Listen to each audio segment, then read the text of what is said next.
Hello mga tropa, dito tayo ngayon sa silong ng NP350. So yan, naipit ko na ng vice grip ang kanyang flexible hose. Tapos huwag ninyong kalimutan ito mga tropa, na alisin muna yung lock, alisin na ito para siya ay maluwang na hahatakin mamaya, para hindi tayo mabibitin sa alignment. So yan, alisin na po natin itong stock.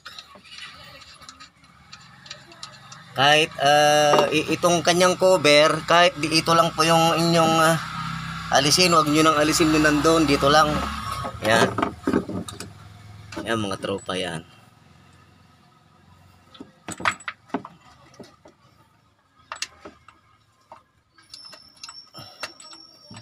Yan, inaalis na natin ang kanyang 3/4 na stock.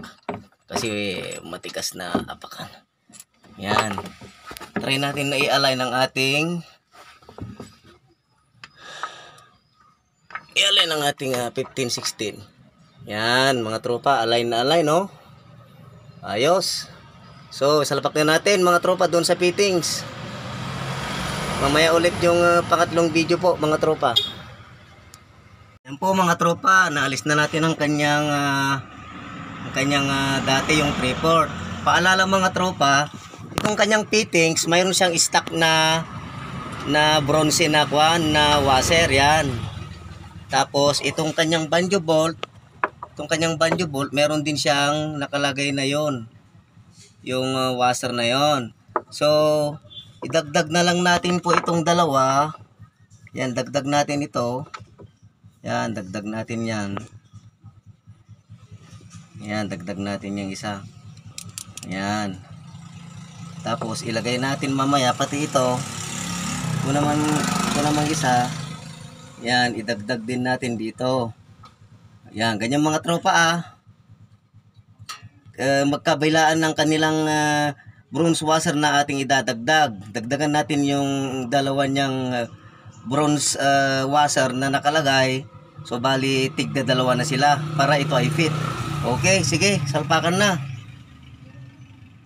Ganyan po mga tropa, oh, yan. Yan. Kita nyo? Yan po, yan. Magkabilaan yung washer na idagdag natin dito sa may fittings niya, sa may banjo bolt. Okay. Yan po mga tropa.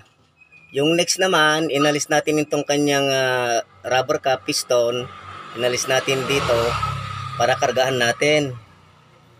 Yan, kargahan natin itong kanyang housing.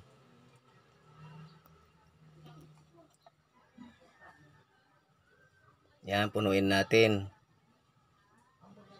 Yan mga tropa. Ito ay backflow. Reverse gravity bleeding backflow para mapagana natin. Lagay natin yung piston. Tapos, yan. I-push natin. Yan mga tropa, yan. Isa kasi dito ako na nagbibideo na sa tutorial eh. Yan po, i-push po natin ito para yung brake fluid papunta doon sa linya doon sa taas. Yan mga tropa, alisin natin itong vice grip para makadaan yung fluid. Yan po mga tropa, ganun lang. Lagyan ng brake fluid ito, tapos ilagay itong piston, i-push natin ng ganun, pababa. Ano? Okay. Nag-iisa kasi ako mga tropa dito eh, wala akong kasama. Yan po mga tropa, naisalpak na natin itong 15-16 dito sa my fittings. Yan po, nakita nyo yun. Dinagdagan natin ng tig-isang bronze washer dito sa may banjo bolt. Yan, mayroon siyang dating washer ito na maninipis. Idagdag natin ito para siya ay mas maganda kasi mahaba itong ating 15-16. So ito yung proseso ng ating gagawin ngayon para mapagana backflow reverse gravity bleeding. Yan, ipitin muna natin yung vice grip. Ito mga tropa, alisin natin ito. Yan, ano, yan. Itong kanyang piston. Yan, dagdagan natin mga tropa yan. Ilagay natin ito.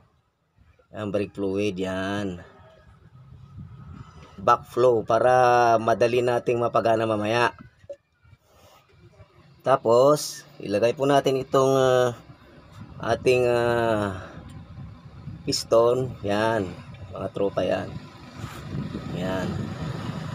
Ito naman, vice grip, alisin natin para makadaan yung brake fluid na pupunta doon sa taas.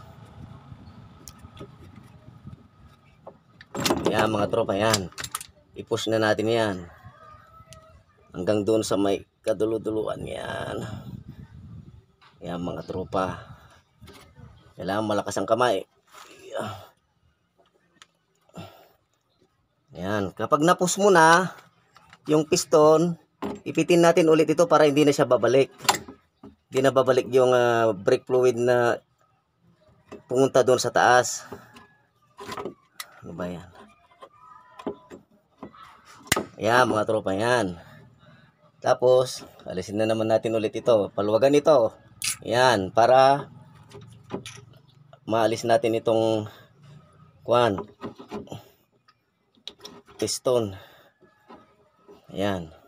Ganun lang mga tropa, alisin ito, tapos dagdagan na naman, tapos ipos na naman ng ganon. Ganun po mga tropa. Okay. Mga tropa, nilagay na po natin ang 1516 dito sa may transmission ng NV350. Yan po. May kasama po tayo doon sa taas. Bubumbahin niya kung ito ay gagana na. Okay, bumba! O, yan po. Tingnan nyo. Basta backflow po ang gagawin. Yan.